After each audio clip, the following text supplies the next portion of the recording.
89,1, a rádio que toca a notícia na nossa região. CBN, seu direito. Todas as quartas-feiras, o ouvinte da CBN tira dúvidas de direito trabalhista com o advogado Vinícius Cascone. Olá, Vinícius, boa tarde, bem-vindo mais uma vez ao quadro Seu Direito. Boa tarde, Marco, boa tarde, Tayla, boa tarde a todos os da CBN Campinas. Prazer estar com vocês aqui. Todo nosso. O time do Corinthians perderia de 4-1 para a Argentina? Eu não posso fazer crítica à CBF, Marco. É verdade. Entendo como é que é. As retaliações vêm. Olha, vou te falar, viu? Que situação do futebol brasileiro, hein? Tristeza, Nós né? Estamos numa maré, a gente já tem uma revolução aqui, porque realmente as coisas não andam bem, né? A seleção brasileira já há muito tempo já deixou de ser temida, né? Basta a gente ver no cenário internacional, né? Se você pegar 20 anos atrás, nós tínhamos artilheiros do Campeonato Espanhol, Alemão, Italiano, eram brasileiros, né? Hoje não tem nenhum, né? Então, realmente isso é um grande problema. Até são protagonistas lá, mas quando chegam na seleção apagam, né? Bom, vamos falar de direito trabalhista? Vamos começar falando hoje sobre os tipos mais comuns, né, de ações trabalhistas na justiça, né? As ações trabalhistas são aquelas que, no geral, de uma maneira mais coloquial, mais popular, a pessoa entra com uma ação contra a empresa, coloca a empresa na parede. É isso, Vinícius? Bom, na verdade, Marco, uma ação judicial, qualquer cidadão tem direito de ingressar. É um direito que está na Constituição. Então, seja trabalhista, seja uma ação civil, as pessoas têm o direito de ingressar. O direito de ação é uma garantia que a Constituição deu para todo brasileiro. Então, todo brasileiro pode promover uma ação judicial. Agora, a gente sempre precisa verificar se essa pessoa tem mesmo direito ou não, né? E aí que quem faz essa análise é um juiz na primeira instância, depois um colegiado de desembargadores na segunda instância e depois um colegiado de ministros na terceira instância. É assim que funciona o sistema judiciário brasileiro. Então, todo mundo tem direito de procuração, mas tem sempre análise do Poder Judiciário se aquele direito, se aquela pretensão da pessoa tem guarida na legislação ou não, né? Então, tem o seu direito realmente vale, né? Se assim que a gente pode falar. Então, uma pessoa que eventualmente entenda que tem algum direito transgredido, né, ou um direito que não foi lhe concedido, tem direito de entrar com uma ação trabalhista. Aí ele tem que procurar um advogado, né, para que esse advogado faça a ação para ele na Justiça do Trabalho. E aí, sobre os pedidos, evidentemente, existem dos mais variados, né? A relação de trabalho, ela é bastante diferente de acordo com a situação de cada categoria, né? Por exemplo, tem pessoas que têm problema com jornada de trabalho, tem pessoas que têm com um ambiente que é insalubre ou perigoso, você tem uma situação, numa situação, inclusive, aí, de que o trabalhador é exposto indevidamente a uma situação moral. Então, varia bastante. Mas um fato curioso é que quase metade das ações trabalhistas no Brasil são das chamadas verbas rescisórias. Então, o que é isso, né? O que são as verbas rescisórias? É quando uma pessoa é demitida e não recebe suas verbas rescisórias, ou no prazo legal, né? Ou não recebe nada, ou ainda recebe de forma incompleta. Então, só para você ter uma ideia, quase metade das ações na Justiça do Trabalho hoje são de pessoas que são demitidas e não receberam seus direitos. Doutor, e a reforma trabalhista, ela trouxe algum impacto para quem hoje entra com uma ação trabalhista? Houve alguma mudança nesse sentido? Sim, a reforma trabalhista estabeleceu algumas regras mais duras, tentando, de fato, responsabilizar aqueles que fazem pedidos, né, sem qualquer fundamento. Então, aí, nesse caso específico, a reforma trabalhista tentou ali delimitar, criar um obstáculo, né, uma punição para aquele que pede algo que não faz qualquer sentido, né? Realmente, a gente tinha algumas ações alguns pedidos que não guardavam qualquer relação com o direito ou com algo que tivesse fundamentos que a pessoa poderia requerer, né?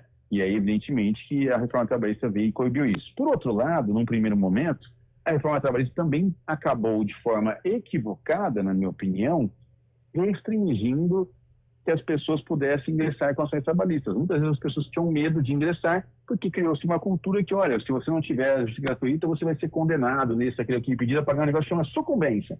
O que é isso? É quando você sucumbe, quando você perde uma ação, você teria que pagar um percentual para o advogado da outra parte, né? Então, aí, às vezes, num pedido que você sucumbia, você tinha que pagar sobre aquele percentual daquele pedido. Então, isso inibiu um pouco no início alguns pedidos que eram legítimos, mas que as pessoas tinham medo de uma eventual condenação, que pode acontecer. Às vezes você entra com um processo, não consegue provar de forma com que o juiz realmente entenda que dava para dar aquele direito, né? Mas essa pessoa não agiu de má fé, ao contrário, ela tentou buscar ali, demonstrar, mas não conseguiu demonstrar com as provas suficientes para garantir o seu direito, né? E aí não significa que ela não tinha possivelmente o direito, não significa que ela não agiu de má fé ao entrar com o processo. Essa pessoa poderia ser punida com esse pagamento de sucumbência. Aí, depois de uma decisão do Supremo Tribunal Federal, que melhor esclareceu as coisas, né, deixou explícita que o beneficiário da justiça gratuita, aquela pessoa hipossuficiente, que não tem condição financeira de arcar com as custas processuais, essa pessoa não tem nenhum prejuízo de sucumbência nesse aspecto. Vinícius, quando alguém entra com uma ação trabalhista, dizem aí no mercado de trabalho que ela não consegue arrumar outro emprego. Isso é verdade? Isso é mito? Existe algum tipo de ou marcação na carteira de trabalho, ou quando a empresa vai buscar o histórico desse funcionário para tentar contratar?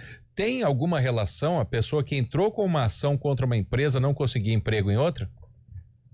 Bom, vamos lá. Se isso está acontecendo, se é uma empresa que não está contratando um trabalhador por ter uma ação trabalhista, isso é uma prática discriminatória, persecutória, né? Isso pode gerar, inclusive, uma indenização por dano moral para esse empregado.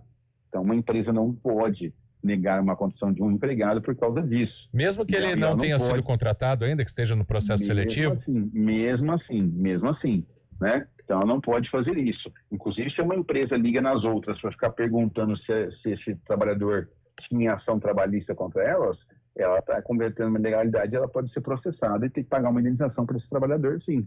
Isso pode acontecer. Então, esse é o primeiro ponto que eu queria ressaltar. O segundo ponto aí é que a gente não é anotado nada na carteira de trabalho das pessoas, dos trabalhadores, que esses trabalhadores estão com ação trabalhista. Então, isso também não acontece. Isso é vedado. Se alguém fizer uma anotação, isso também é legal e cabe uma indenização. A gente não tem mais aquela carteira física, então é muito mais difícil fazer anotação hoje na carteira digital. Mas mesmo que tinha aquela carteirinha azulzinha, né, também era proibido fazer anotação de ação trabalhista. Isso não era possível, certo? Então, nesse ponto aí também existe uma vedação. Agora, é possível a empresa fazer uma pesquisa e localizar uma ação trabalhista de um trabalhador? Se ela procurar no site do Tribunal Geral do Trabalho, ela não vai conseguir descobrir. Ela não consegue, pelo CPF, pelo nome, localizar uma ação trabalhista em nome desse trabalhador. Tem uma vedação, o sistema de busca não permite isso. Por outro lado, existe um fator aí problemático com o avanço da internet, né? Quando você digita Google, tem sites de busca e pesquisa que de forma ilegal, inclusive, acabam capturando os dados dos tribunais, das publicações enviadas oficiais e disponibilizam publicamente na internet. Então, você consegue localizar ali, às vezes, uma ação trabalhista de um trabalhador. Isso, para mim, é ilegal, né? Então, evidentemente, o trabalhador pode requerer para que esse site exclua o nome dele desse sistema de busca, justamente para se proteger aí, porque realmente, infelizmente, algumas empresas ainda se balizam, né? Uma eventual contratação se essa pessoa tem ou não a ação. Doutor, além desse medo que o trabalhador tem muitas vezes de ficar marcado, né, quando ele entra com alguma ação trabalhista, é muito comum a gente ouvir também, né, pessoas que desistem de repente de entrar com uma ação porque não conseguem provar alguma situação, principalmente quando a gente fala de assédio moral, né? Às vezes precisa ali que alguém também atue como testemunha, muitas vezes essa pessoa, o colega, tá ainda naquela empresa, né? Isso de fato acontece, pode dificultar que o trabalhador ganhe uma ação trabalhista sem uma testemunha, né, para auxiliar? A prova testemunhal é muito importante no seu trabalho. Então, Sim. Nesse caso de assédio moral, que muitas vezes a prova testemunhal tem uma grande força, realmente isso dificulta muito a vida desse trabalhador. Agora, o que eu sugiro para esse trabalhador é se conseguir poder gravar uma situação. Ele pode estar com o seu celular, gravar uma conversa, gravar, né, o eventual prática de assédio moral contra esse trabalhador, e ele pode sim utilizá-la como prova na Justiça do Trabalho, porque nada mais é que ele não está divulgando para terceiros, apenas gravando para se proteger. Então, ele faz essa gravação e usa como prova no processo em substituição a uma testemunha, por exemplo. Bom, e também, né, quando a gente está falando aí do vínculo empregatício, a gente viu muita gente, até a reforma trabalhista também facilitou um pouco a questão da pessoa jurídica. E mesmo que a pessoa jurídica tenha recebido a mais, né, porque a empresa não tem o gasto com ela, geralmente quando ela entra, o gasto com impostos, eu digo, né? Geralmente quando entra com uma ação, Vinícius, essa pessoa PJ acaba ganhando, pedindo vínculo de trabalho. Depende da situação, Marco, nem em todos os casos. O Supremo vem decidindo agora, somente categoria médica, um exemplo disso, que o empregado hipersuficiente, aquele que recebe 2 vezes o teto da Previdência Social, que dá R$15 mil aproximadamente, e tem curso superior, se ele faz um contrato PJ, em tese, ele está ciente do que ele está fazendo, então ele não pode reivindicar. Então depende muito da situação, né? Evidentemente que hoje há uma pejotização desenfreada de muitas categorias e aí, evidentemente, que há uma fraude aí exagerada, né, na questão da relação de trabalho. Então, tem mesmo essa pejotização hoje nas 2 situações. A situação do empregado de suficiente, que acaba fazendo uma negociação, né, e também essa dos empregados que não estão nessa condição, que são obrigados a serem contratados como PJs também. Então, a empresa acaba falando, só te contrato se for PJ. Isso acontece também. Muitas dúvidas tiradas, portanto, sobre ações trabalhistas. Vinícius Cascone, advogado trabalhista, todas as quartas-feiras com a gente no quadro Seu Direito. Um abraço, Vinícius. Boa semana. Até quarta-feira que vem. Um abraço, Marco. Boa tarde. E boa tarde a todos que estão em Campinas. Boa tarde. Até semana que vem, doutor. Agora, 3h25, a gente faz um rápido